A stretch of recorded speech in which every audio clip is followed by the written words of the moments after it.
الحمد لله وكفى وسلام على عباده الذين اصطفى أما بعد فأعوذ بالله من الشيطان الرجيم بسم الله الرحمن الرحيم ولله على الناس حج البيت من استطاع إليه سبيلا ومن كفر فإن الله غني عن العالمين. وقال النبي صلى الله تعالى عليه وسلم من حج فلم يرفث ولم يفسق رجع كيوم ولدته أمه. صدق الله العظيم وصدق وبلغنا رسوله النبي الكريم ونحن على ذلك لمن الشاهدين والشاكرين والحمد لله رب العالمین. بزرگان محترم و برادران عزیز اور قابل قدر خواتین، اللہ رب العزت کا کرم اور اس کا احسان ہے ان حضرات پر، ان خواتین پر جنہیں اللہ رب العزت حج بیت اللہ کی سعادت نصیب فرما رہے ہیں. گزشتہ کل ہم نے حج کے حوالے سے اہم سامان سفر کی تفصیل دیکھی تھی اور عمرے کا مکمل طریقہ ہم نے دیکھا تھا. آج انشاءاللہ حج کے 5 دنوں کی اہم تفصیل آپ کے سامنے بیان کی جائے گی اور اس کے بعد مکہ مکرمہ سے مدینہ منورہ کی روانگی کا تذکرہ ہوگا. نبی کریم صلی اللہ علیہ وسلم نے ارشاد فرمایا کہ حج مقبول کی جزا جنت کے علاوہ کچھ بھی نہیں ہے، یعنی حج مقبول کا بدلہ اللہ کے ہاں جنت طے ہے.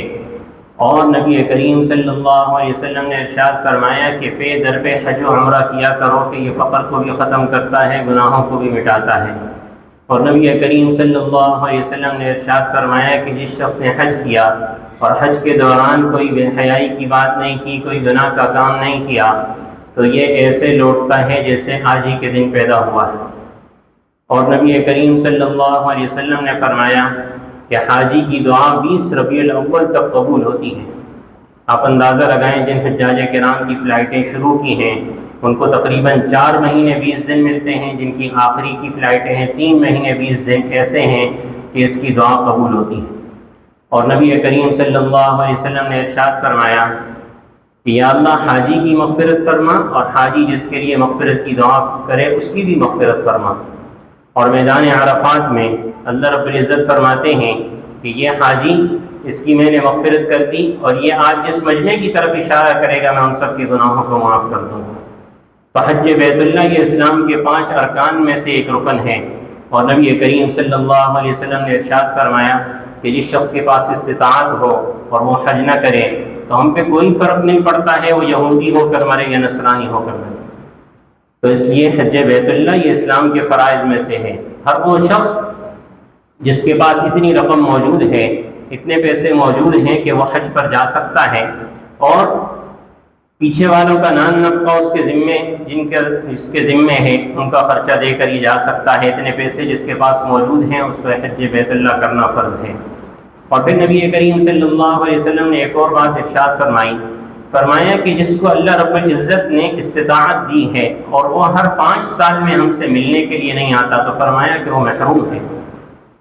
اور خواتین کے حوالے سے یہ ہے کہ ایسی خاتون جس کے پاس اتنی رقم موجود ہے کہ حج پہ جانے آنے کا خرچ اور ساتھ میں محرم کی سہولت موجود ہے تو ایسی خاتون پر بھی حج کرنا فرض ہے. تو حج کی ہمارے آج کے افعال شروع ہوتے ہیں. آپ مکہ مکرمہ میں آپ کا قیام ہوگا 8 تاریخ کو یا 7 تاریخ کی شام کو، عام طور پر 7 تاریخ کی شام کو حج کے لیے لے جاتے ہیں. تو جو بھی ترتیب بنائیں اس حساب سے آپ نے چلنا ہے. نبی کریم صلی اللہ علیہ وسلم کا عمل جو سنت عمل ہے وہ 8 تاریخ کی ظہر سے 9 تاریخ کی فجر تک یہ 5 نمازیں مینا میں پڑھنا ہے. لیکن 7 کی شام کو لے جائیں تو 7 کی شام کو بھی لے جا سکتے ہیں.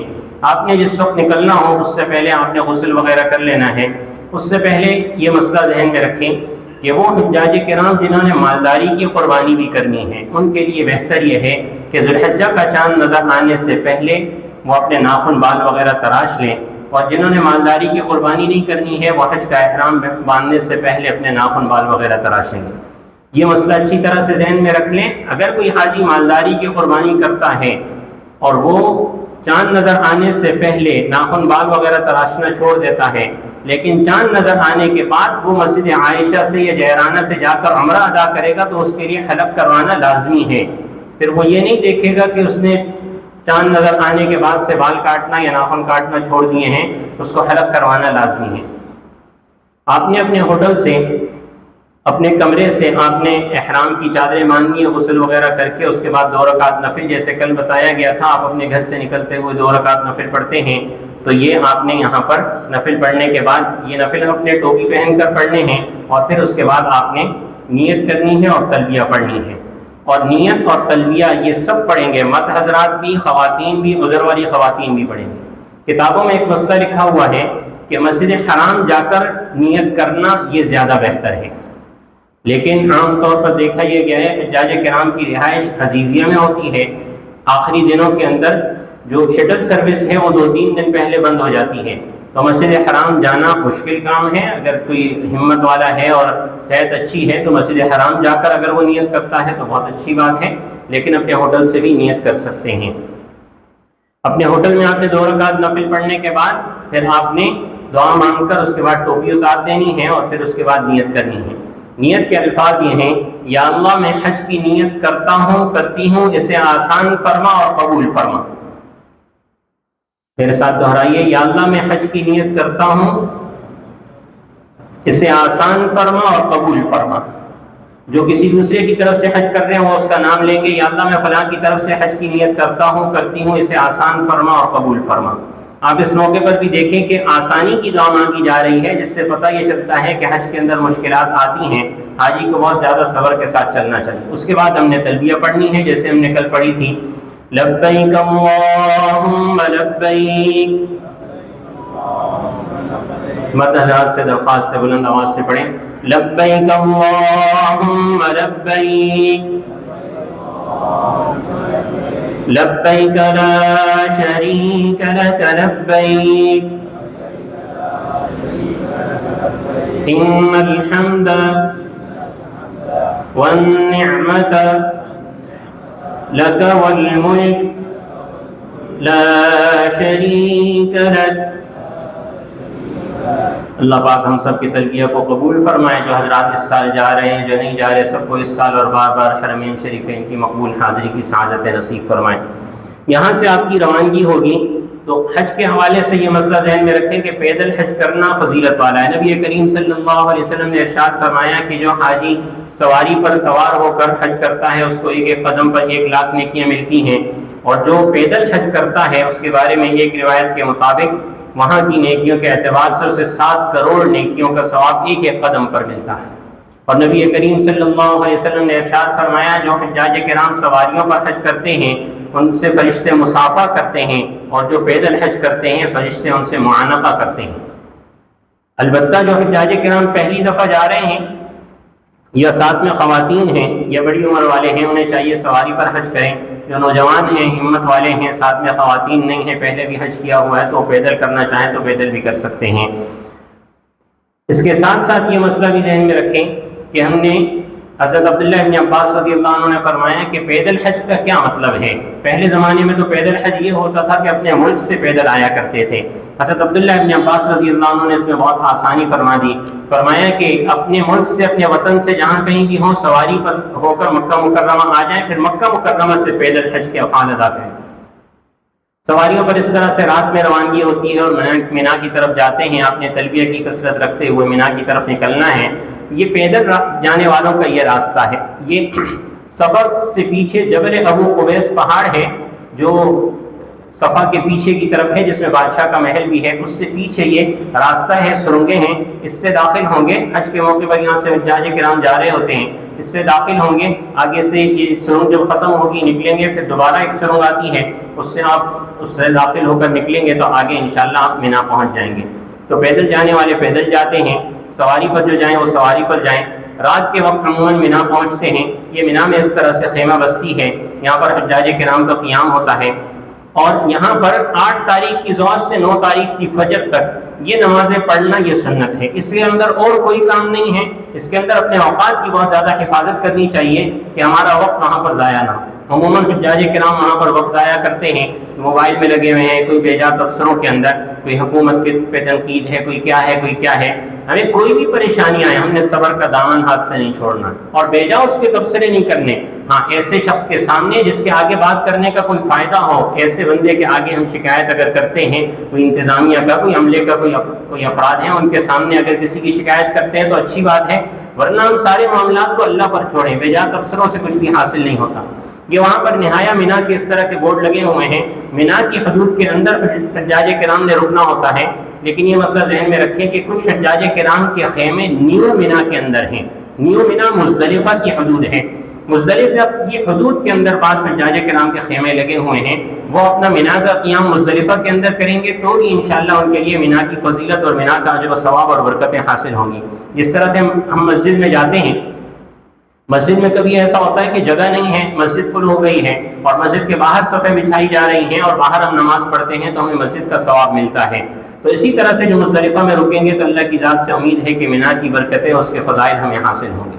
بعض حجاج کرام اس موقع پر یہ کرتے ہیں کہ وہ اپنے اس خیمے کے اندر نماز کے اوقات میں مزدلفہ کی حدود سے نکل کر مینا میں آ رہے ہیں تو علماء فرماتے ہیں اس تکلف پہ پڑھنے کی ضرورت نہیں ہے.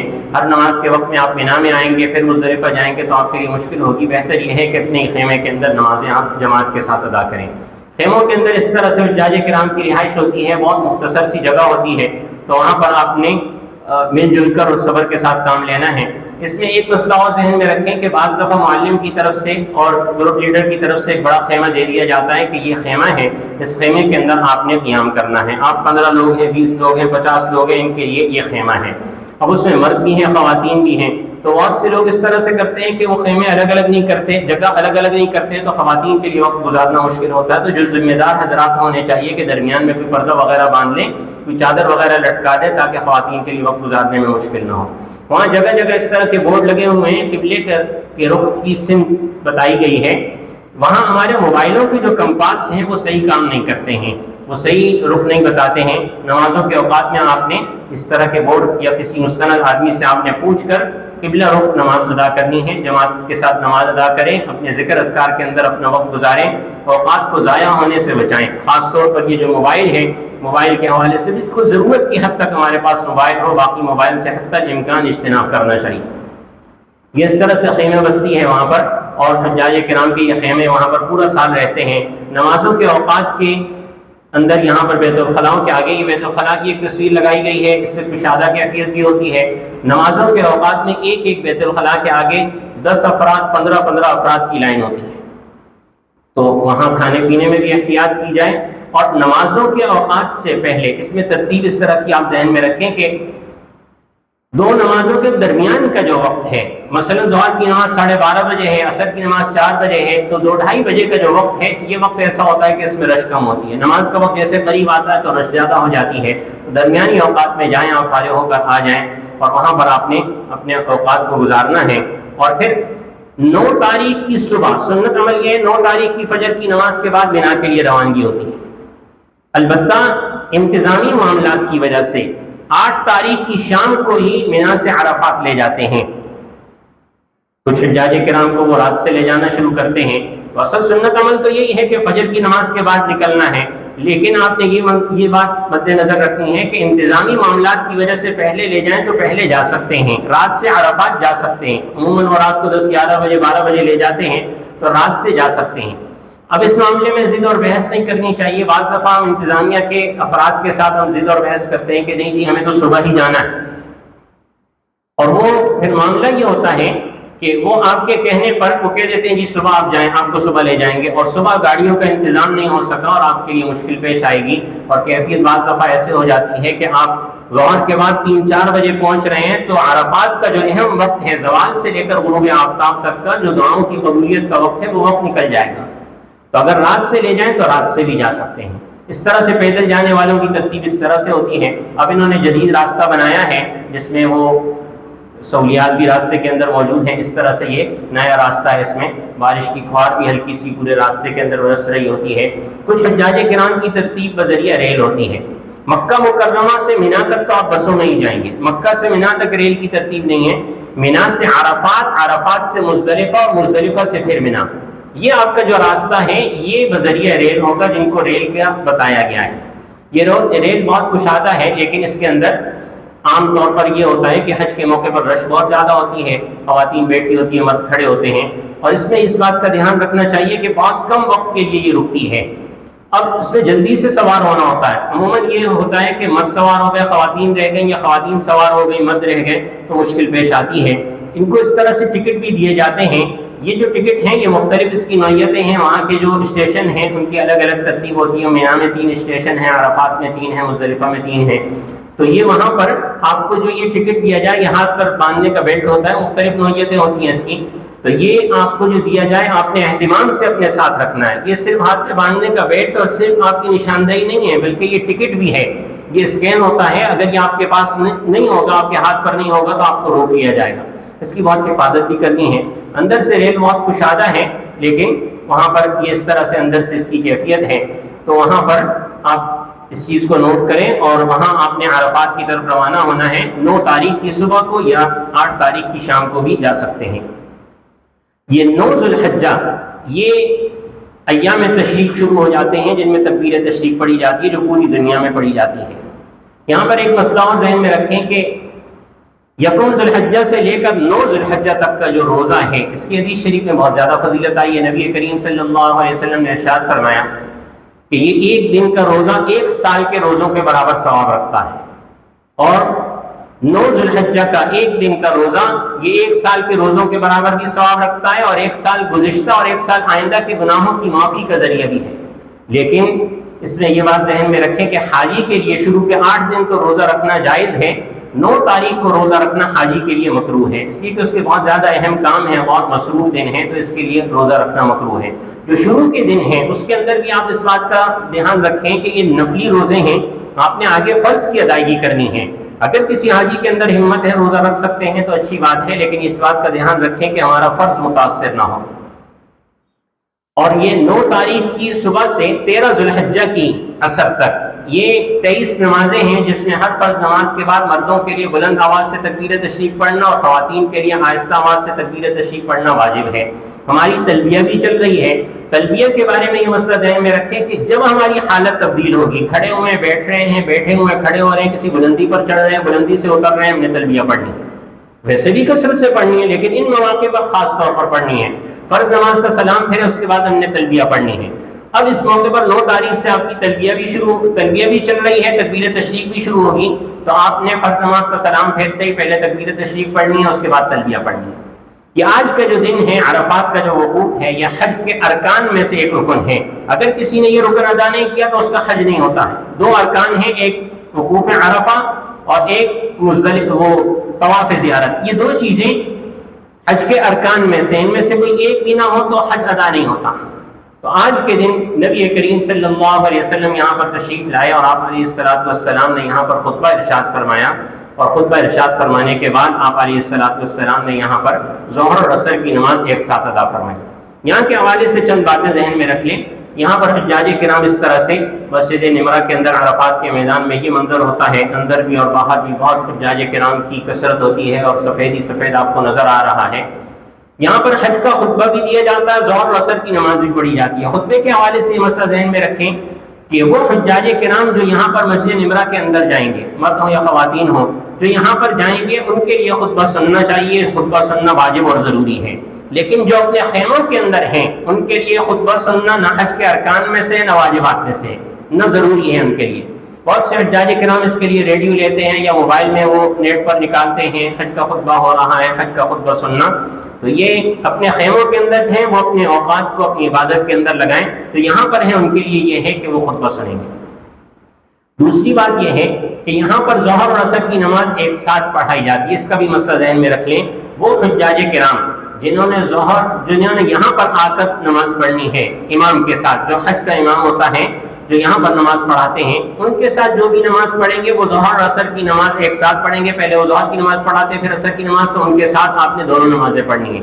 جو اپنے خیموں میں نماز پڑھیں گے یا اپنے خیموں میں جماعت کروا رہے ہیں یا اپنی نماز پڑھ رہے ہیں، ان کے لیے حکم یہ ہے کہ ظہر کی نماز کو ظہر کے وقت میں پڑھنا ہے، عصر کی نماز کو عصر کے وقت میں پڑھنا ہے.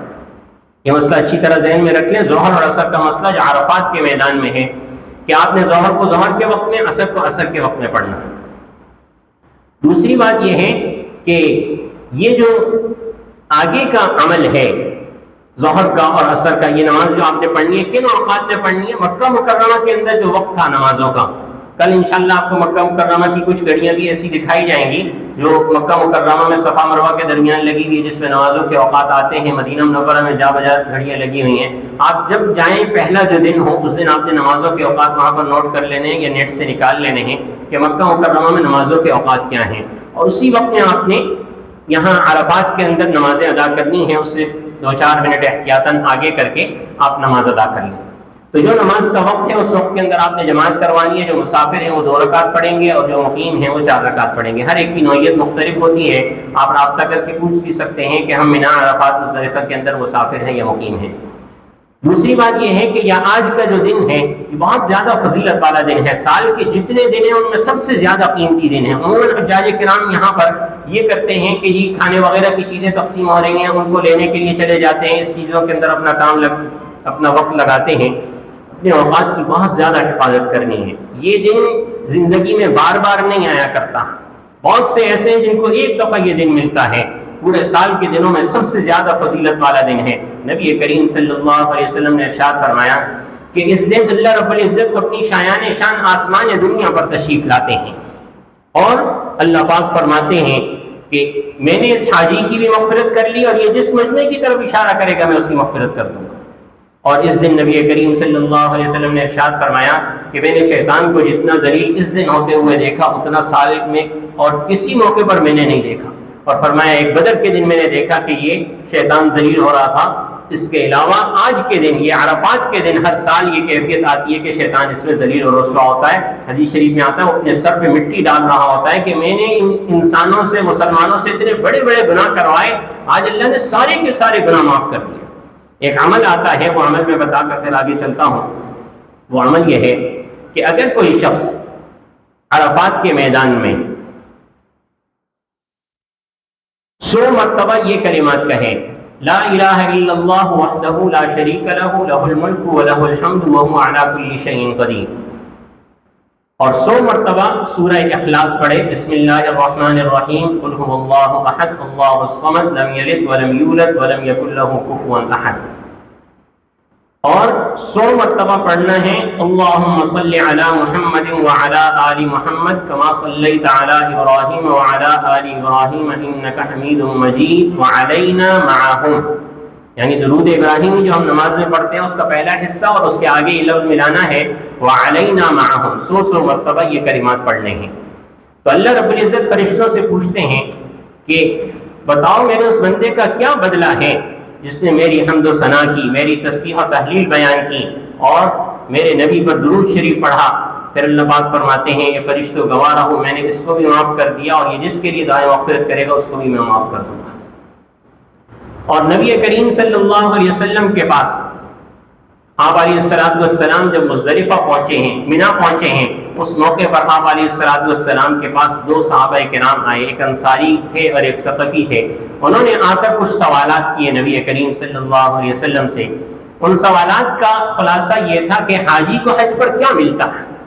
تو نبی کریم صلی اللہ علیہ وسلم نے ارشاد فرمایا کہ یہ حاجی جب اپنے گھر سے نکلتا ہے تو اس کی سواری کے ایک ایک قدم پر اس کے لیے ایک نیکی لکھی جاتی ہے، ایک گناہ معاف ہوتا ہے. اور فرمایا جب یہ بیت اللہ پہنچتا ہے، طواف کرتا ہے، تو طواف کے ہر قدم پر ایک نیکی لکھی جاتی ہے، ایک گناہ معاف ہوتا ہے، ایک درجہ اس کا بلند ہوتا ہے. فرمایا یہ جب طواف کرنے کے بعد 2 رکعت نفل پڑھتا ہے تو یہ 2 رکعت نفل پڑھنا ایسا ہے کہ جیسے بنو اسماعیل کے غلام کو اس نے آزاد کیا. بنو اسماعیل عرب کا وہ قبیلہ ہے جس قبیلے سے سرکار دو عالم صلی اللہ علیہ وسلم بھی مبعوث ہوئے. اور فرمایا جب یہ صفا مروہ کی سعی کرتا ہے تو یہ سعی کرنا ایسا ہے جیسے اس سے 70 غلام آزاد کیے. اور فرمایا جب یہ عرفات کے میدان میں پہنچتا ہے تو اللہ رب العزت پوچھتے ہیں کہ یہ بندے مجھ سے ملنے کے لیے پراگندہ بال پراگندہ حال اس کیفیت کے اندر یہ یہاں پر آئے ہیں، میری ملاقات کی نیت سے آئے ہیں، اور اللہ پاک فرماتے ہیں کہ یہ فرشتوں گواہ رہو میں نے ان سب کی مغفرت کر دی۔ یہ جس مجمع کی طرف اشارہ کریں گے میں اس سارے مجمع کی مغفرت کر دوں گا، یہ اگر سارے عرفات والوں کے لیے مغفرت مانگیں گے میں سب کی مغفرت کر دوں گا۔ اور پھر فرمایا کہ یہ حاجی جب منا جاتا ہے کنکریاں مارتا ہے تو ایک ایک کنکر پر اس کے ایسے کبیرہ گناہ معاف ہوتے ہیں کہ ایک ایک کنکر پر وہ گناہ معاف ہوتا ہے کہ جو اکیلا دوزخ میں لے جانے کے لیے کافی تھا، یعنی اس کی جان پر اس کے وجود پر ایسے گناہ سوار تھے جو اکیلے ہی دوزخ میں لے جانے کے لیے کافی تھے۔ پہلے دن 7 معاف ہوتے ہیں، دوسرے دن 21، تیسرے دن 21، چوتھے دن کی بھی کوئی رمی کرے تو چوتھے دن بھی 21 گناہ معاف ہوتے ہیں۔ اور پھر فرمایا یہ حاجی جب قربانی کرتا ہے تو یہ قربانی اللہ کے ہاں ذخیرہ ہو جاتی ہے، اور فرمایا ہر بال کے بدلے اس کو ایک نیکی ملتی ہے۔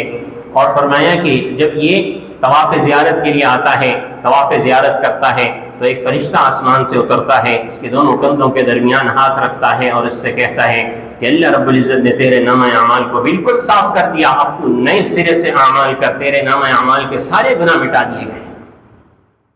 تو یہ عرفات کا دن بہت قیمتی دن ہے، اس میں زوال سے لے کر غروب آفتاب تک یہاں پر قیام کرنا، غروب آفتاب تک رکنا ضروری ہے۔ نبی کریم صلی اللہ علیہ وسلم نے یہاں پر خطبہ ارشاد فرمایا نگرا کے میدان میں، اور پھر اس کے بعد نبی کریم صلی اللہ علیہ وسلم جبل رحمت پر تشریف لے گئے، آگے اس کی میں تصویر دکھاتا ہوں۔ اس میں آپ علیہ السلام نے آج کل کے وقت کے لحاظ سے دھوپ میں کھڑے ہو کر 5 گھنٹے دعا فرمائی، 5 گھنٹے دعا فرمائی۔ عموماً ہمارے بڑوں کا طریقہ یہ رہا ہے کہ کچھ دیر خیمے سے باہر نکل کر دھوپ میں کھڑے ہو کر جتنی دیر ہو سکے ہم دعا مانگیں، پھر اس کے بعد ہم اپنے خیمے کے اندر آ جائیں، خیمے میں پھر بیٹھ کر دعا مانگیں، اور پھر یہاں پر دعائیں قبول ہوتی ہیں۔ اللہ رب العزت سے دنیا مانگے آخرت مانگے، اور نبی کریم صلی اللہ علیہ وسلم نے ارشاد فرمایا کہ اللہ کی نعمتوں کے اندر سب سے قیمتی نعمت عافیت ہے۔ فرمایا اللہ سے عافیت مانگو۔ عافیت کے معنی کیا ہیں؟ انسان دنیا آخرت میں ہر طرح کے نقصان سے بچ جائے۔ اور نبی کریم صلی اللہ علیہ وسلم نے فرمایا جب بھی اللہ سے مانگو جنت الفردوس مانگو، تو اپنے لیے، اپنے اولاد کے لیے، اپنے بچوں کے لیے دعائیں مانگے، وہاں پر دعاؤں کی قبولیت کا موقع ہے۔ یہاں پر آپ نے زوال سے لے کر غروب آفتاب تک کا وقت گزارنا ہے۔ غروب آفتاب یہاں پر ہونا ضروری ہے، غروب آفتاب سے پہلے نکلنے کی اجازت نہیں ہے۔ یہاں پر حجاج کرام جو مسجد نمرہ کے اندر جاتے ہیں، یہ مسئلہ ذہن میں رکھیں کہ نمرہ الگ میدان ہے، عرفات الگ میدان ہے۔ اس مسئلے کے اندر، اس تصویر کے اندر یہ مسئلہ سمجھایا گیا ہے۔ یہاں پر اس طرف دائیں طرف کو بورڈ بھی لگے ہوئے ہیں نہایا عرفات کے، کہ عرفات کی حدود یہاں پر ختم ہو رہی ہیں۔ یہ جو حصہ ہے یہ آگے کی صفحے ہیں، یہ آگے کا حصہ ہے، یہاں سے خطبہ دیا جاتا ہے، یہ آگے کا حصہ ہے، یہ آگے کا حصہ عرفات کی حدود سے باہر ہے، نمرہ کے میدان میں ہے، یہاں سے عرفات کی حدود شروع ہو رہی ہے۔ اگر کوئی حاجی خطبہ سننے کے لیے آگے چلا جاتا ہے تو عموماً خطبے کے بعد یہ جگہ خالی ہو جاتی ہے، تو حاجی اگر وہیں پر ہی رکے تو عرفات کے میدان میں نہیں ہے، تو چاہیے کہ اگر اندر آپ جائیں تو خطبہ وغیرہ سن کے نماز پڑھ کے پھر آپ پیچھے آ جائیں، پچھلے حصے کے اندر آ جائیں، یہ اپنے خیموں کے اندر آ جائیں۔ آپ کے خیمے جو ہیں یہ عرفات کی حدود کے اندر ہی ہیں۔ یہ عرفات کا یہ جو رکن ہے وقوف عرفہ، یہ حج کے ارکان میں سے ہے، اور یہاں پر غروب آفتاب سے پہلے اگر کوئی نکلے گا تو اس کے لیے واپس آنا لازمی ہے۔ اگر غروب آفتاب سے پہلے نکل گیا واپس نہیں آیا تو اس کو دم دینا پڑے گا۔ وہاں پر اس طرح کے خیمے عام طور پر ہوتے ہیں، کپڑے کے خیمے، اب وہاں پر بھی اس میں بہتری آ گئی، یہ 1 دن کے لیے لگائے جاتے ہیں، اور اب اس کو بھی اور زیادہ بہتر کر دیا گیا ہے۔ اس طرح کی نوعیت ہے تو ان خیموں کے اندر آپ کا قیام ہوگا، یہاں پر اپنے اوقات کو ضائع ہونے سے بچانا ہے۔ کتابوں میں یہ مسئلہ لکھا ہوا ہے کہ عرفہ کے دن غسل کرنا یہ مستحب ہے، سنت ہے، البتہ وہاں پر پانی اتنی زیادہ مقدار میں نہیں ہوتا کہ اگر سارے حجاج کرام غسل کریں گے تو سب کے لیے کافی ہوگا۔ وہاں پر اپنی نوعیت دیکھ کر، بیت الخلاء کی کیفیت دیکھ کر غسل کرنا چاہیں تو کر سکتے ہیں، لیکن یہ سارے کام ہم نے زوال سے پہلے کر لینے ہیں۔ زوال کے بعد ظہر کی نماز ادا کر کے پھر یہ اعمال کر کے اس کے بعد مستقل اپنا وقت دعاؤں کے اندر گزارنا ہے۔ اور یہ جبل رحمت ہے جو عرفات کے میدان میں یہ پہاڑ ہے، اس پہاڑ کے اوپر چڑھنا یہ ضروری نہیں ہے، نہ حج کے واجبات میں سے، نہ ارکان میں سے، نہ سنن میں سے ہے۔ یہاں پر حجاج کرام حج کے موقع پر اس طرح کی کیفیت ہوتی ہے، پورا پہاڑ سفید ہو رہا ہوتا ہے، حجاج کرام اس پر چڑھتے ہیں تو جو پہاڑوں پر چڑھنے سے واقف نہیں ہوتے وہ گر بھی جاتے ہیں، چوٹ وغیرہ لگ جاتی ہے۔ تو یہ مسئلہ ذہن میں رکھیں کہ یہاں پر آنا کوئی حج کے واجبات میں سے نہیں ہے، حج کے ارکان میں سے نہیں ہے، آپ اپنے خیمے کے اندر ہی قیام کریں، اور پھر اس کے بعد آپ نے جب غروب آفتاب ہو جائے اس کے بعد نکلنا ہے۔ غروب آفتاب آپ نے اچھی طرح سے دیکھ لینا ہے، غروب آفتاب ہو گیا، اس کا وقت ہو گیا، اس کے بعد آپ نے نکلنا ہے، اس سے پہلے نہیں نکلنا۔ عموماً یہ معلم کے لوگ یا وہ ڈرائیور حضرات یا جو انتظامیہ کے لوگ ہوتے ہیں وہ کہتے ہیں کہ چلیں بھائی چلیں، جلدی کریں اور جلدی نکلنا ہے تاکہ ہم مزدلفہ جلد سے جلد پہنچے، بعد میں ٹریفک میں پھنس جائیں گے۔ کہ دیکھیں حجاج کرام نکل رہے ہیں، آگے بسیں کھڑی ہوئی ہیں، یعنی نہایا عرفات کا بورڈ لگا ہوا ہے، پہلے سے جا کر بسوں میں بیٹھ جاتے ہیں۔ تو اگر عرفات کی حدود سے آپ نکل گئے غروب آفتاب سے پہلے تو آپ کو دم بھی دینا پڑے گا، یا واپس غروب آفتاب سے پہلے عرفات کی حدود کے اندر آنا لازمی ہے۔ اگر آپ کی بسیں عرفات کی حدود کے اندر کسی بھی جگہ پر کھڑی ہیں پھر تو آپ بسوں میں جا کر بیٹھ سکتے ہیں، لیکن عرفات کی حدود سے باہر ہیں تو پھر اس صورت میں آپ عرفات سے نہ نکلیں۔ غروب آفتاب ہو جائے اس کے بعد آپ نے نکلنا ہے، عرفات سے مزدلفہ کی طرف روانگی ہوگی، اور حجاج کرام یہاں سے نکلتے ہیں۔ میں تلبیہ کہلواتا ہوں، لبیک اللہم لبیک لبیک لا شریک لک لبیک ان الحمد والنعمت لک والملک لا شریک لک۔ یہ تلبیہ وہاں کثرت سے پڑھنی ہے، راستوں میں خاص طور پر ہم تلبیہ پڑھتے ہوئے جائیں، عموماً کہلواتے بھی ہیں، نہ بھی کہلوائیں اپنے طور پر آپ پڑھتے ہوئے جائیں۔ ایک حدیث سناتا ہوں، پھر ایک دو دفعہ تلبیہ پڑھ کر پھر آگے چلیں گے۔ نبی کریم صلی اللہ علیہ وسلم نے فرمایا، جس حاجی کا ایک دن تلبیہ پڑھتے ہوئے گزرا تو اس دن کا سورج حاجی کے گناہوں کو لے کر ڈوبتا ہے۔ تلبیہ پڑھتے جائیں، لبیک اللہم لبیک لبیک لا شریک لک لبیک ان الحمد والنعمت لک والملک لا شریک لک لبیک اللہم لبیک لبیک لا شریک لک لبیک ان الحمد والنعمت لک والملک لا شریک لک۔ اللہ پاک ہم سب کی تلبیہ کو قبول فرمائے۔ جو حضرات اس سال تشریف لے جا رہے ہیں، جو نہیں جا رہے، سب کو بار بار حرمین شریفین کی مقبول حاضری کی سعادت نصیب فرمائے۔ ہمیشہ ہم نے ساری زندگی یہی سنا، یہی پڑھا، اسی پر عمل کیا کہ مغرب کی اذان ہوتے ہی اس کی نماز پڑھی جائے، اس میں تاخیر نہ کی جائے، تاخیر کی جائے گی تو نماز مکروہ ہو جائے گی۔ لیکن حج کے موقع پر قدم قدم پر اللہ پاک یہ دکھاتے ہیں کہ اصل ہمارا حکم ہے اپنی منچائی پر نہیں چلنا، جیسے ہم نے کہا ہے اس طرح سے چلنا ہے، اپنی عقل کو نہیں چلانا ہے۔ حج کے موقع پر فرمایا کہ مغرب کی اذان ہو جائے، آپ نے عرفات کے اندر مغرب کی نماز نہیں پڑھنی ہے، یہاں سے اسی طرح سے نکل جانا ہے۔ عرفات مزدلفہ پہنچ کر آپ نے مغرب اور عشاء کی نماز ایک ساتھ پڑھنی ہے۔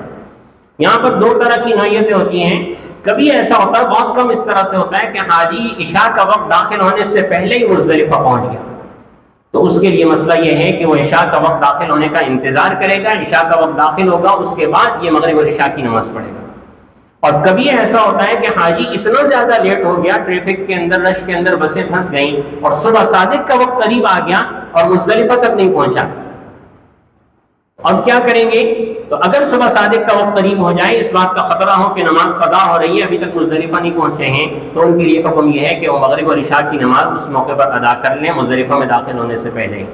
یہ مزدلفہ کی جو رات ہے، اس رات میں یہاں پر جب آپ پہنچیں گے تو آپ نے مغرب اور عشاء کی نماز اس طرح سے پڑھنی ہے کہ ایک اذان اور ایک اقامت کے ساتھ، مغرب کی نماز بھی اور عشاء کی نماز بھی آپ نے جماعت کے ساتھ اس طرح سے پڑھنی ہے کہ پہلے مغرب کی جماعت ہوگی، جماعت ختم ہوتے ہی، سلام پھیرتے ہی ایک مرتبہ تکبیر تشریق، ایک مرتبہ تلبیہ پڑھنی ہے، اور اس کے فوراً بعد عشاء کے 4 فرض پڑھنے ہیں۔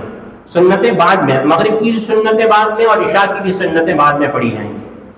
یہ رات نبی کریم صلی اللہ علیہ وسلم نے فرمایا کہ یہ رات شب قدر کے برابر ثواب رکھتی ہے، انتہائی فضیلت والی رات ہے۔ نبی کریم صلی اللہ علیہ وسلم نے اس رات میں مزدلفہ میں قیام فرمایا، وقوف فرمایا، اس رات کے اندر مزدلفہ کے اندر رکنا یہ واجب ہے صبح صادق تک. صبح صادق سے پہلے اگر کوئی نکل جائے گا تو اس کا یہ واجب چھوٹ جائے گا اور اس کو دم دینا پڑے گا. اس لیے صبح صادق کے بعد رکنا. نبی کریم صلی اللہ علیہ وسلم کا اپنا عمل کیا ہے؟ آپ علیہ السلام نے ساری زندگی تہجد کی نماز اہتمام سے ادا فرمائی ہے، لیکن اس رات میں آپ علیہ السلام نے تہجد نہیں پڑھی. اس رات میں آپ علیہ السلام نے آرام فرمایا. اس رات میں عموماً یہ دیکھا گیا ہے کہ تھکاوٹ سے جسم چور ہو رہا ہوتا ہے. حالانکہ آج کے دن کوئی بڑا عمل نہیں کیا. کل کا جو دن آنے والا ہے 10 ذو الحجہ جو عید کا دن ہے، اس کے اندر کام زیادہ ہے. آج کے دن اتنے کام نہیں تھے، لیکن اس دن جسم تھکن سے چور ہو رہا ہوتا ہے. علماء فرماتے ہیں اس کی وجہ غور کرنے سے یہ سمجھ میں آتی ہے کہ اللہ رب العزت نے جسم کے روئے روئے سے آج کے دن گناہوں کو کھینچ کھینچ کر نکالا ہے، تو سارا جسم دکھ رہا ہوتا ہے. تو اس رات میں آپ نے ایک عمل کرنا ہے، اس کے بعد آپ نے آرام کرنا ہے. وہ عمل کیا ہے؟ وہ عمل یہ ہے کہ اس رات میں ہر حاجی حجن نے یہ اس طرح سے بدایا مزدلفہ کے بورڈ لگے ہوئے ہیں، یہ بورڈ دیکھ کر آپ نے قیام کرنا ہے. یہاں پر دو مسئلے اور بھی میں آپ کو بتا دوں. ایک مسئلہ یہ کہ وہاں پر جو ڈرائیور ہوتے ہیں بسوں کے، وہ بھی نئے ان کی یعنی وہ عام طور پر ان راستوں سے واقف نہیں ہوتے، باہر سے ان کی ڈیوٹیاں لگی ہوتی ہیں، تو انہیں نہیں پتا ہوتا مزدلفہ کہاں پر ہے. وہ بڑی لائٹیں روشنیاں وغیرہ دیکھی، انہوں نے کہہ دیا جو مزدلفہ آگے آپ اتر جائیں. آپ اچھی طرح اطمینان کر لیں کہ مزدلفہ کی حدود میں آپ آ گئے ہیں تو پھر آپ نے اترنا ہے.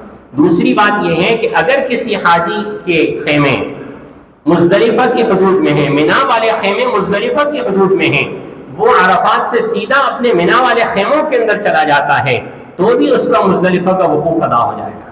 یعنی مینا کے جو خیمے ہیں وہ مزدلفہ کی حدود میں آ رہے ہیں، جس کو نیو مینا کہتے ہیں، تو وہ اپنے خیموں کے اندر جا کر بھی اگر رات گزارتا ہے تو اس کا یہ عمل صحیح ہو جائے گا، اس کو مزدلفہ کا وقوف صحیح ہو جائے گا.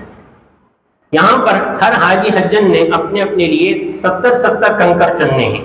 اس رات میں عمل کرنا ہے. ہر حاجی حجن نے 70 کنکر چننے ہیں. چنے کے دانے کے برابر کنکر ہونے چاہیے. اس طرح سے حجاج کرام وہاں پر کنکر چن رہے ہوتے ہیں.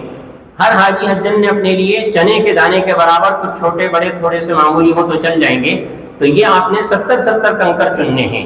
ان کو دھونے کی ضرورت نہیں ہے. اگر کسی گندگی میں کیچڑ میں پڑے ہیں تو دھو سکتے ہیں. کسی بھی چیز میں آپ، کسی تھیلی میں، بوتل میں، کسی بھی چیز کے اندر آپ جمع کر سکتے ہیں. اس کے بعد آپ نے آرام کرنا ہے. اس رات میں عموماً حجاج کرام کے پاس یہ چٹائی ہوتی ہے، کھلے آسمان کے نیچے ہوتے ہیں، یہاں پر خیمے وغیرہ نہیں ہوتے. اس طرح سے حجاج کرام کا یہاں پر قیام ہوتا ہے. تو یہاں پر آپ نے صبح صادق تک رکنا ہے، اور صبح صادق تک رکنا واجب ہے. نبی کریم صلی اللہ علیہ وسلم کا اپنا عمل یہ تھا کہ صبح صادق کے بعد آپ علیہ السلام نے اول وقت میں فجر کی نماز ادا فرمائی، اس کے بعد کھڑے ہو کر دعا مانگی. یہ وقوف مزدلفہ اس کو کہتے ہیں. فجر کی نماز کے بعد کھڑے ہو کر دعا مانگنا یہ وقوف مزدلفہ یہ کہلاتا ہے. اس کے بعد آپ علیہ السلام نکلے. صبح صادق کے فوراً بعد بھی نکل سکتے ہیں، لیکن آدھی رات سے وہاں آوازیں لگنا شروع ہو جاتی ہیں. بہت سے لوگ جاتے ہیں اور جا کر جمرات کی رمی بھی کر لیتے ہیں آدھی رات سے. آج کا دن جو 10 ذو الحجہ ہے، اس دن کی رمی کا وقت صبح صادق سے لے کر 11 ذو الحجہ کی صبح صادق تک ہے. اس سے پہلے رمی نہیں کرنی ہے. آپ نے یہاں پر رات کو قیام کرنا ہے اور صبح صادق کے بعد روانگی ہوگی. اور اس کے بعد یہاں سے یہ نہایا مزدلفہ کا بورڈ لگا ہوا ہے، اس سے آپ نے نکلنا اس وقت ہے جبکہ صبح صادق ہو جائے کم سے کم. اور سنت عمل یہ ہے کہ طلوع آفتاب کے قریب نکلے. تو نبی کریم صلی اللہ علیہ وسلم سے جو ثابت ہے اس پر عمل کرنے کے لیے علماء فرماتے ہیں سورج نکلنے سے تقریباً 5-10 منٹ پہلے آپ نکل جائیں، لیکن آپ بعد تک بھی رک سکتے ہیں. یہاں پر آج کا جو دن ہے 10 ذو الحجہ، اس دن حاجی یہ عید کا دن ہے، اور حجاج کرام کے ذمہ عید کی نماز لازم بھی نہیں ہے، موقع بھی نہیں ہوتا وہاں پر عید کی نماز پڑھنے کا. آج کے دن 3 کام ترتیب سے کرنا واجب اور ضروری ہے. اگر ان کاموں کے اندر ترتیب آگے پیچھے ہو گئی تو دم دینا پڑے گا. تو اس مسئلے کو اچھی طرح سے سمجھ لیں. 3 کام ہیں. پہلے بڑے جمرے کو کنکر مارنی ہے، دوسرا عمل قربانی کرنا ہے، تیسرا عمل حلق کرنا ہے. بڑے جمرے کو کنکر مارنی ہے، قربانی کرنی ہے اور حلق کرنا ہے. تینوں کاموں کا ترتیب سے کرنا لازم ہے. یہاں سے آپ روانہ ہوں گے، اور یہ مینا کی مسجد عقیق ہے، بہت زیادہ تاریخی یہ مسجد ہے. بہت سے انبیاء کرام علیہ السلام یہاں تشریف لائے، اور ایک روایت کے مطابق حضرت جبرائیل علیہ السلام نے حضرت موسیٰ علیہ السلام کی نماز جنازہ اسی مسجد میں ادا فرمائی تھی. تو یہاں پر عام طور پر آگے مسجد کی طرف جانے کا موقع کم ہی ہوتا ہے. آپ یہاں پر آئیں گے اور آگے کی طرف آپ کے جہاں بھی خیمے ہوں، آپ جب جمرات کی طرف جانے کے لیے آئیں گے، یہ مسجد عقیق کی دور سے لی گئی تصویر ہے. اس سے آپ آگے بڑھیں گے تو آپ یہ اس طرح سے جمرات کی یہ کیفیت ہے. یہ چھوٹا جمرہ ہے، یہ درمیانی جمرہ ہے، اور یہ بڑا جمرہ ہے. پہلے کیفیت یہ تھی کہ بالکل نیچے ہوتے تھے، اور پھر اس کے بعد کیفیت یہ ہوئی کہ 2 منزلہ، یعنی پہلے گراؤنڈ فلور اور 1 منزل بنا دی گئی، اور اب کیفیت یہ ہے کہ نیچے اوپر ملا کر تقریباً یہ 5 منزلیں ہیں، اور انہوں نے مینا کے مختلف حصے کر لیے ہیں کہ ہر ایک حاجی اپنی مرضی سے کسی بھی منزل پر جمرہ کرنا چاہے تو وہ نہیں کر سکتا ہے۔ آپ جس راستے سے مینا کے جس حصے سے آ رہے ہوں گے اس حصے میں جو پل پڑ رہا ہوگا اسی منزل پر آپ جائیں گے۔ آپ اگر چاہیں اپنی مرضی سے کسی منزل پر رمی کرنا تو یہ ممکن نہیں ہے۔ دوسری بات یہ ہے کہ اگر کوئی یہ چاہے میں رمی کے دوران ایک منزل سے دوسری منزل پہ چلا جاؤں، تو پہلے یہ کیفیت تھی اس طرح کی جب 2 منزلہ تھا، اب اس طرح سے کیفیت نہیں ہے، آپ جس منزل پر جائیں گے اسی پر ہی رمی کریں گے۔ حاجی عام طور پر یہ سمجھتا ہے کہ میں رمی کرنے کے لیے جاؤں گا تو مجھے موت آ جائے گی، رش بہت زیادہ ہوتا ہے، تو اس مسئلے کو اچھی طرح سے سمجھیں کہ یہ بہت زیادہ فضیلت والی چیز ہے۔ نبی کریم صلی اللہ علیہ وسلم نے فرمایا ہر کنکر پر ایک کبیرہ گناہ جو جہنم میں لے جانے کے لیے کافی ہو معاف ہو رہا۔ دوسری بات یہ ہے کہ اب سہولیات بہت زیادہ ہیں، میں آگے آپ کو طریقہ بھی بتاتا ہوں کس طرح سے آپ رمی کریں گے تو آپ کے لیے انتہائی آسانی سے رمی ہو جائے گی، آپ کو کوئی مشکل پیش نہیں آئے گی۔ دوسری بات یہ ہے کہ اگر کسی کی موت لکھی ہوئی ہے تو اس سے زیادہ سعادت والی موت کون سی ہوگی کہ نبی کریم صلی اللہ علیہ وسلم نے ارشاد فرمایا جس حاجی حجن کی حالت احرام میں موت آ جائے اللہ رب العزت اس کی طرف سے ایک فرشتہ مقرر فرما دیتے ہیں جو قیامت تک ہر سال اس حاجی حجن کی طرف سے ایک حج کرے گا جو اس کے نام اعمال کے اندر لکھا جائے گا۔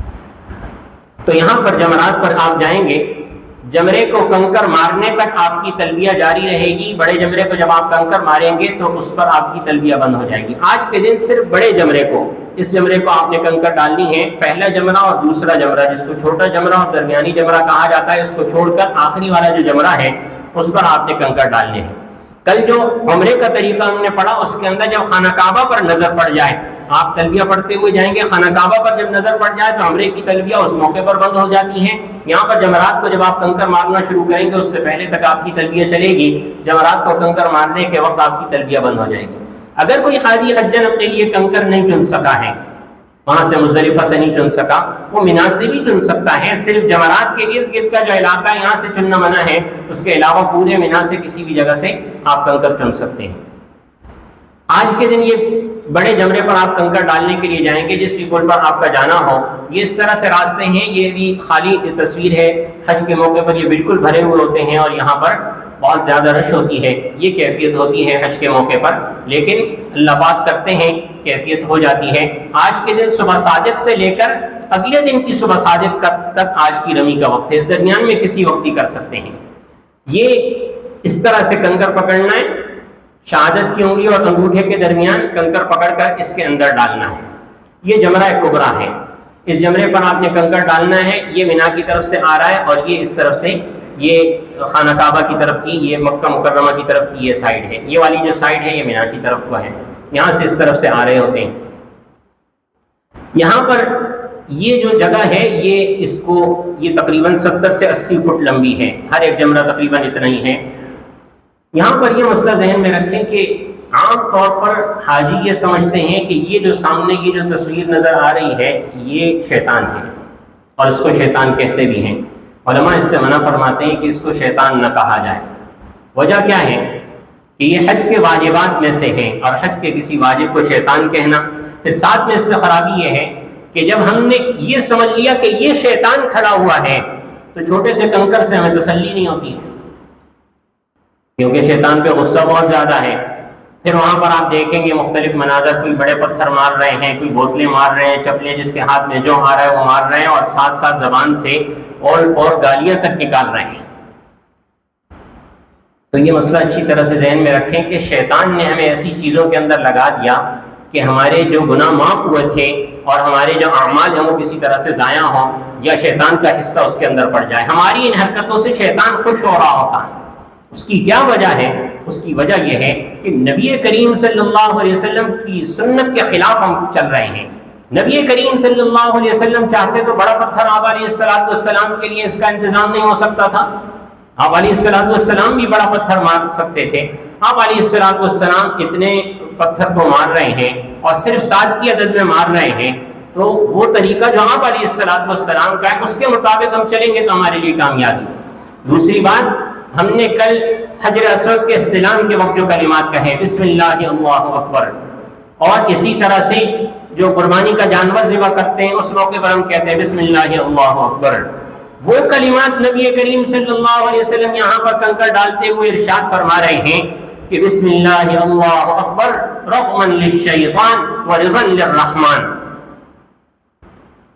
اور ہم زبان سے گالیاں دیتے ہوئے یہ یہاں پر کنکر ڈالیں گے تو خلاف سنت بھی ہوگا. وہ چیزیں جو فضیلت کا ذریعہ ہیں اس سے شیطان خوش ہوتا ہے ہماری ان حرکتوں سے.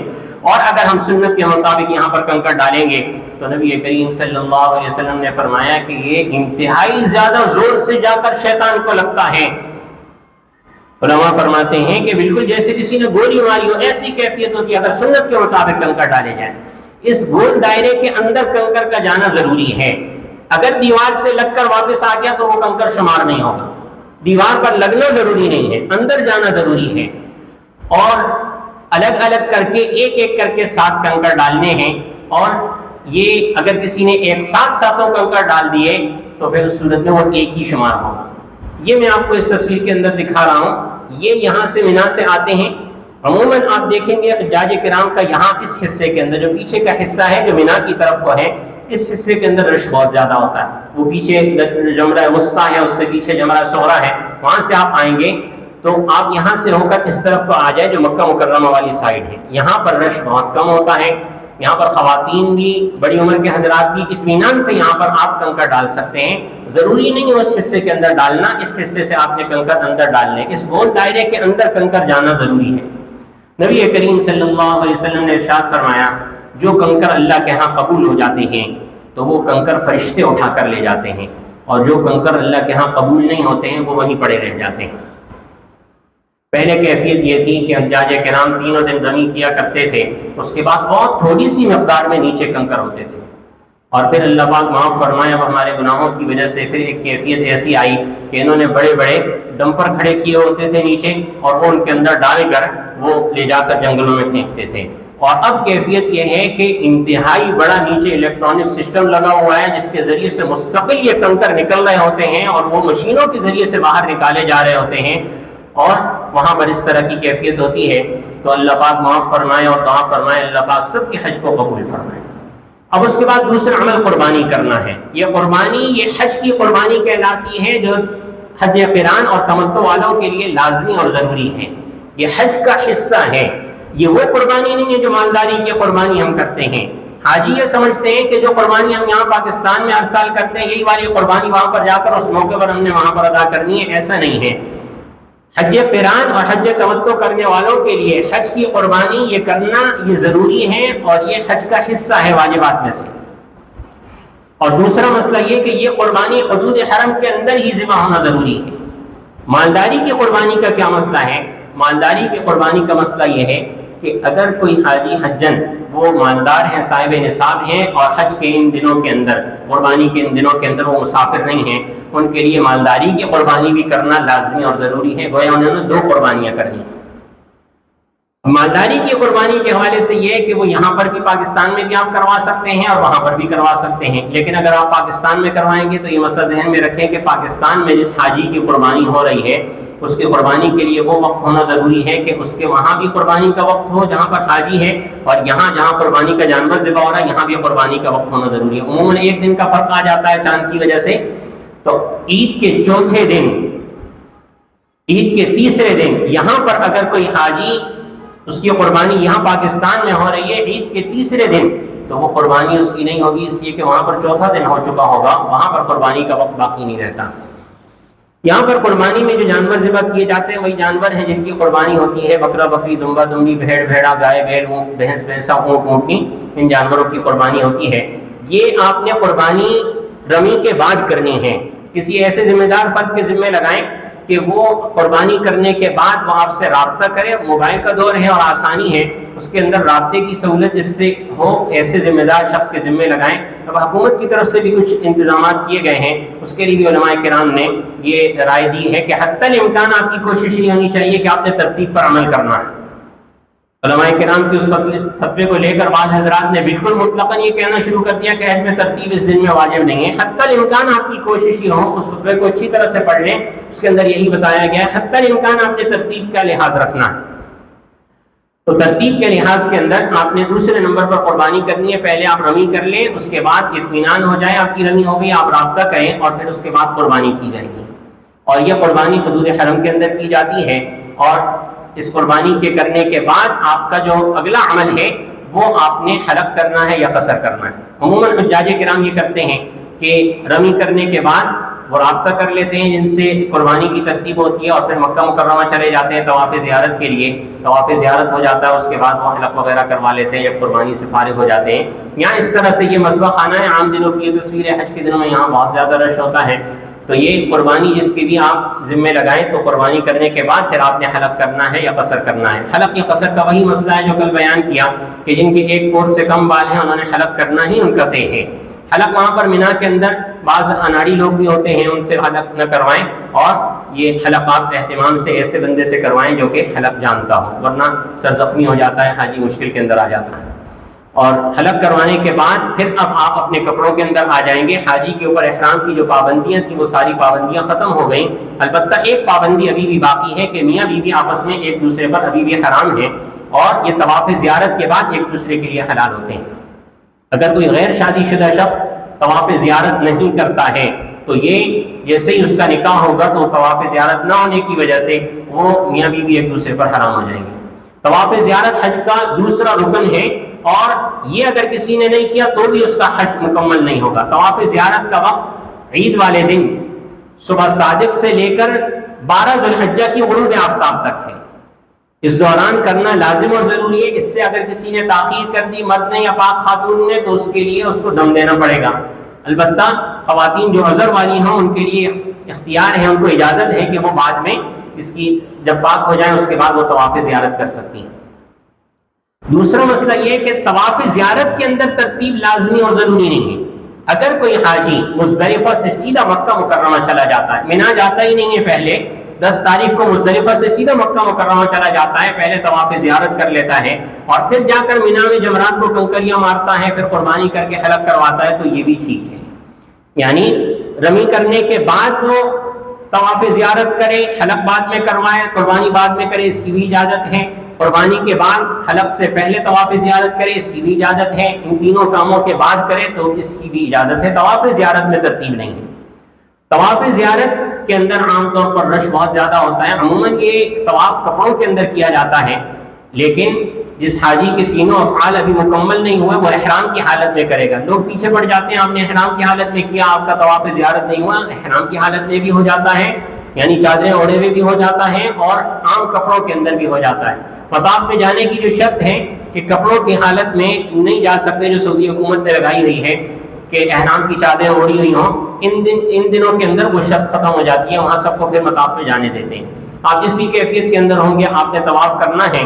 اس طواف کے اندر آپ نے رمل کرنا ہے، اصطباع نہیں کرنا، گندے آپ کے نہیں کھلیں گے، رمل آپ نے کرنا ہے۔ اس طواف کے بعد آپ نے سعی کرنی ہے، جس طرح سے سعی کی جاتی ہے۔ طواف آپ کا مکمل ہو جائے اس کے بعد 2 رکعت اس کے بھی پڑھنا واجب ہے، اس کے بعد آپ سعی کی طرف جائیں گے۔ عموماً اس طواف کے اندر رش بہت زیادہ ہوتا ہے، کسی بھی منزل پر آپ کر سکتے ہیں، پھر آپ سعی کے لیے جائیں گے۔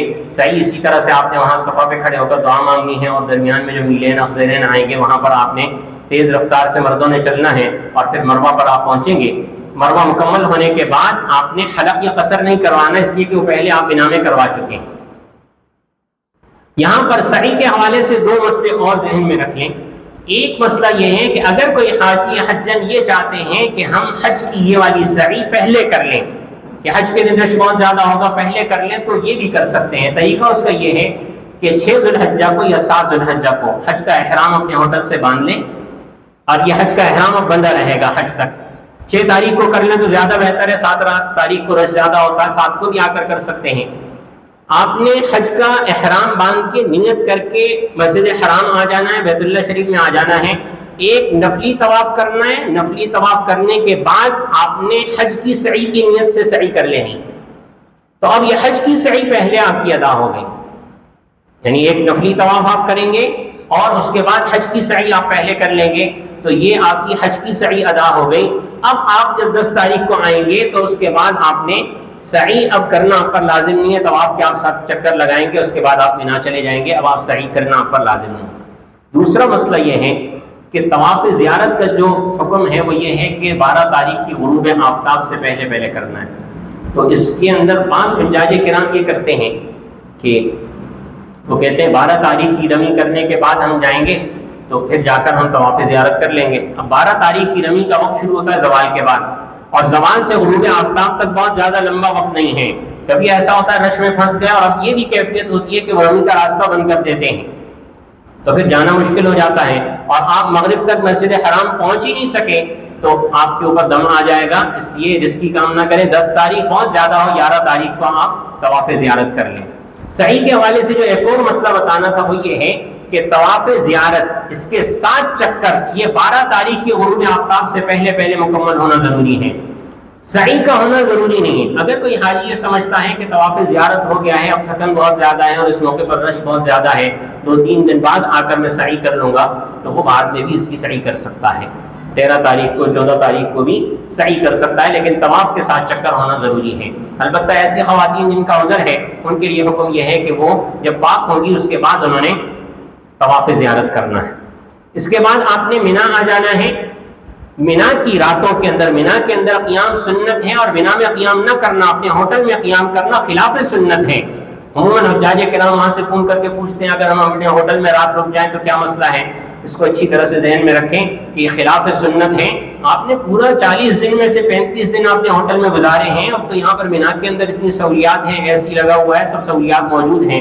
اس وقت کو یاد کریں جب حجاج کرام بڑی مشکل میں آیا کرتے تھے، نبی کریم صلی اللہ علیہ وسلم مدینہ منورہ سے مکہ مکرمہ تشریف لائے ہیں۔ اب ہم آپ صبح کے وقت یہاں سے نکلتے ہیں، شام کو حرم میں ہوتے ہیں۔ نبی کریم صلی اللہ علیہ وسلم تشریف لائے، اونٹوں پر سواری ہوتی تھی اور ریگستانی سفر تھا، اور کیفیت یہ تھی کہ 10 دن لگے مدینہ منورہ سے مکہ مکرمہ آنے۔ تو یہاں اپنے مینا میں آ جانا ہے، اور پھر اس کے بعد مینا میں رات قیام کر کے 11 تاریخ اور 12 تاریخ کی رمی کرنی ہے۔ 11 تاریخ کی رمی کا وقت زوال سے لے کر 12 تاریخ کی صبح صادق تک ہے، اور 12 تاریخ کی رمی کا وقت 12 ذوالحجہ کی زوال سے لے کر 13 ذوالحجہ کی صبح صادق تک ہے۔ اب 11 تاریخ کو جو ہم نے رمی کرنی ہے وہ تینوں جمرات کی کرنی ہے، چھوٹے جمرے کی، درمیانے جمرے کی اور بڑے جمرے کی رمی کرنی ہے۔ جمرہ کرنے کا طریقہ وہی ہے جیسے پہلے جمرے کے اندر پہلے دن بتایا گیا کہ جمرہ صغرا ہے، جمرہ صغرا کی جو رمی کی جاتی ہے یہ یہاں پر بھی 7 کنکر ڈالنے ہیں، اور جمرہ صغرا کی چھوٹے جمرے کی رمی کرنے کے بعد یہاں قبلے کی طرف رخ کر کے کھڑے ہو کر دعا مانگنا یہ سنت ہے، جو کہ پہلے دن سنت نہیں ہے۔ چھوٹے جمرے کے بعد کھڑے ہو کر دعا مانگنا، قبلہ رخ کھڑے ہو کر دعا مانگنا یہ سنت ہے، دعا کی قبولیت کا موقع ہے۔ اس کے بعد ہم دوسرے جمرے پر آ جائیں گے، یہاں پر بھی 7 کنکر ڈالنے ہیں، اور پھر یہ جمرہ وسطیٰ ہے، درمیانی جمرہ، اس کے بعد بھی کھڑے ہو کر دعا مانگنا یہ سنت ہے۔ طریقہ وہی ہے کہ ہم نے کنکر اندر ڈالنا ہے، بسم اللہ اللہ اکبر رغما للشیطان ورضا للرحمن، یہ کلمات کہنے ہیں، اور اگر کوئی یہ پورے یاد نہ کر سکے تو صرف بسم اللہ اللہ اکبر کہہ دیں۔ یہاں پر وکیل بنانے کا مسئلہ بھی ذہن میں رکھ لیں کہ ہر وہ شخص جو پیدل یا سواری پر یا ویل چیئر پر کسی بھی طرح سے جمرات تک پہنچ سکتا ہے، اس کے لیے خود جا کر جمع کرنا یہ ضروری ہے، حج کے واجبات میں سے وہ وکیل نہیں بنا سکتا۔ بہت سے لوگ معمولی سی طبیعت خراب ہے اپنا وکیل بنا دیا، ایسے شخص کو وکیل بنانے کی اجازت ہے جو کسی بھی حالت میں وہاں تک نہیں پہنچ سکتا۔ پھر آپ اندازہ کریں انتہائی فضیلت والا عمل ہے تو اس کو نہیں چھوڑنا چاہیے، اور آسانی ہے اب جا کر جمرہ خود کرنا چاہیے۔ تو یہ درمیانے جمرے پر بھی آپ نے دعا مانگنی ہے، پھر اس کے بعد بڑے جمرے پر آ جائیں گے، جمرہ کبریٰ جس کو کہتے ہیں۔ جمرہ کبریٰ پر آپ نے 7 کنکر ڈالنے ہیں، اور اس کے بعد دعا نہیں مانگی جاتی۔ 11 تاریخ کو بھی یہی عمل ہے، 12 تاریخ کو بھی یہی عمل ہے، زوال کے بعد جانا ہے۔ لوگوں میں یہ مسئلہ مشہور ہے کہ 12 تاریخ کی رمی کرنے کے بعد اگر غروب آفتاب آپ کی مینا کے حدود کے اندر ہی ہو گئی تو آپ پر 13 تاریخ کی رمی بھی لازم ہو جائے گی، جبکہ مسئلہ اس طرح سے نہیں ہے۔ 13 ذوالحجہ کی صبح صادق اگر کسی کی مینا کے حدود کے اندر ہو جائے تو اس پر 13 تاریخ کی رمی لازم ہوتی ہے۔ اب مینا سے نکلنے کے لیے آپ یہاں سے آگے جب اتریں گے تو یہاں سے آگے سیدھا آگے چلیں تو تھوڑا سا آگے چلیں گے، مینا کی حدود ختم ہو جائے گی، مینا سے نکل سکتے ہیں۔ لیکن صبح صادق تک لمبا وقت ہے آپ کے پاس، آپ رمی بھی کر سکتے ہیں۔ بہتر یہ ہے غروب آفتاب سے پہلے پہلے کر لیں، لیکن غروب آفتاب کے بعد اگر رک گئے مینا میں تو 13 کی رمی لازم نہیں ہوتی۔ 13 کی صبح صادق ہو جائے تو رمی لازم ہو جاتی ہے۔ عموماً حجاج کرام جو شوق والے ہوتے ہیں وہ یہ کرتے ہیں کہ عزیزیہ میں رہائش ہے، عزیزیہ سے بہت ہی قریب ہے جمرات، 10 منٹ کا راستہ ہے، تو وہ 12 کی رمی کر کے اپنے ہوٹل چلے جاتے ہیں اور ہوٹل سے 13 تاریخ کو آ کر رمی پھر کر لیتے ہیں، 13 ذو الحجہ کی بھی رمی کر لیتے ہیں، یہ بھی کر سکتے ہیں۔ 13 تاریخ کی رمی کا وقت صبح صادق کے 13 تاریخ کی رمی کا وقت زوال سے پہلے بھی کی جا سکتی ہے، ویسے تو زوال کے بعد ہی بہتر ہے، لیکن زوال سے پہلے اگر کوئی کرے تو زوال سے پہلے بھی 13 کی رمی کی جا سکتی ہے۔ اب یہ ہمارے حج کے تمام افعال مکمل ہو گئے، اس کے بعد یہ آگے آپ اس طرح سے نکلیں گے تو یہ پیدل جانے والوں کا راستہ ہے۔ اس کے بعد ایک عمل صرف رہ گیا جسے طواف وداع کہتے ہیں۔ طواف وداع ایک نفلی طواف ہے جس کے بعد سعی نہیں کی جاتی ہے، جس طرح نفلی طواف عام کپڑوں کے اندر ہوتا ہے اسی طرح سے طواف وداع ہوتا ہے۔ طواف وداع کا مسئلہ ذہن میں رکھیں کہ طواف وداع حج کے واجبات میں سے ہر حاجی حجن پر یہ کرنا لازم ہے، البتہ ایسی خواتین جن کا عذر ہو اور واپسی تک وہ پاکی نہ ہوئی ہو، واپسی کا وقت قریب آ جائے، ان سے طواف وداع معاف ہے، طواف زیارت کسی بھی صورت میں معاف نہیں ہے۔ طواف وداع یہ حج کے بعد کیا جاتا ہے، طواف زیارت کے فوراً بعد بھی کرنا چاہیں تو کر سکتے ہیں۔ علماء فرماتے ہیں کہ ایک نفلی طواف آپ حج کے بعد لازماً کر لیں۔ لوگوں میں یہ مسئلہ مشہور ہے کہ طواف وداع کر لیا اس کے بعد ہم مزید طواف نہیں کر سکتے، اس کے بعد بھی آپ طواف کر سکتے ہیں، جتنے طواف کرنا چاہیں آپ کر سکتے ہیں، جو آپ کا آخری طواف ہوگا وہ خود بخود طواف وداع بن جائے گا۔ البتہ حج کے بعد ایک طواف کم از کم نفلی کر لیا جائے کہ اگر کبھی طبیعت خراب ہو جاتی ہے یا کوئی اور عذر پیش آ جاتا ہے، ہم طواف وداع نہیں کر سکے تو وہی نفلی طواف ہمارا طواف وداع بن جائے گا۔ خاص طور پر جو حجاج کرام طائف جا رہے ہیں، میقات سے باہر نکل رہے ہیں، ان کے لیے تو لازمی ہے کہ وہ طواف وداع پہلے کر کے اس کے بعد وہ میقات سے باہر نکلیں۔ اور یہاں پر یہ حج کے ہمارے تمام افعال مکمل ہو گئے۔ یہاں پر ایک مسئلے کی نشاندہی کر کے پھر ہم مدینہ منورہ کی زیارات کی طرف جاتے ہیں۔ کل یہ مسئلہ دکھایا گیا تھا کہ یہ اس طرح سے حدود حرم ہے، اس سے باہر جب کبھی بھی ہم نے عمرہ ادا کرنا ہوگا اس سے باہر ہمیں نکلنا ہوگا، یہ ایک باؤنڈری ہے۔ ایک دوسری باؤنڈری اللہ رب العزت نے کھینچ رکھی ہے جسے میقات کی باؤنڈری کہا جاتا ہے، یہ اس سے بھی زیادہ بڑی ہے، یہ دور ہے۔ مدینہ منورہ کی یہ ذوالحلیفہ ہے، عراق سے جو آتے ہیں حجاج کرام ان کی یہ ذات عرق ہے، طائف ریاض وغیرہ کی طرف سے آنے والوں کو قرن المنازل پڑتی ہے، یہ جعفہ یہ رابغ کا علاقہ اس طرف سے یہ میقات پڑتی ہے جو حجاج کرام یہاں سے آتے ہیں۔ یہ یلملم کا علاقہ ہے، یہ ہمارے جو جہاز یہاں سے جاتے ہیں ان کی یہاں سے جانے کی ترتیب ہوتی ہے۔ تو آپ نے جب کبھی بھی میقات سے باہر نکلنا ہے تو آپ کو واپسی پر احرام باندھ کر آنا لازمی اور ضروری ہے۔ یہاں پر یہ مسئلہ ذہن میں رکھیں کہ جو حجاج کرام حج کے قریب مدینہ منورہ سے واپسی ہو رہی ہو، ان حجاج کرام کے لیے بہتر یہ ہے کہ وہ مدینہ منورہ سے آتے ہوئے جب حج کے قریب آ رہے ہیں ان کے لیے بہتر یہ ہے کہ مدینہ منورہ سے آتے ہوئے حج کا احرام وہ باندھ کر آئیں گے۔ مدینہ منورہ سے آتے ہوئے وہ حج کا احرام ہی باندھ کر آئیں، اس لیے کہ آخری دنوں کے اندر آخری جو 2-3 دن ہوتے ہیں میں نے جیسے بتایا اس کے اندر شٹل سروس بند ہو جاتی ہے، تو اس لیے وہاں پر مشکل پیش آتی ہے۔ اس لیے وہاں پر جو حجاج کرام وہاں سے ایسے دنوں میں آ رہے ہیں کہ حج کا وقت قریب ہے، یا ایسی خواتین جن کے عذر کے دن قریب ہیں یا عذر کا چل رہا ہے، ان کے لیے تو یہی حکم ہے کہ وہ مدینہ منورہ سے آتے ہوئے حج ہی کا احرام باندھ کر آئیں۔ ابھی آپ حضرات درود شریف پڑھیں، اس کے بعد ہم مدینہ منورہ کی اہم زیارات کی طرف چلتے ہیں۔ تمام حضرات سے درخواست ہے کہ آخر تک تشریف رکھیں، بہت اہم چیزیں ہیں جو آپ کو دکھائی جائیں گی۔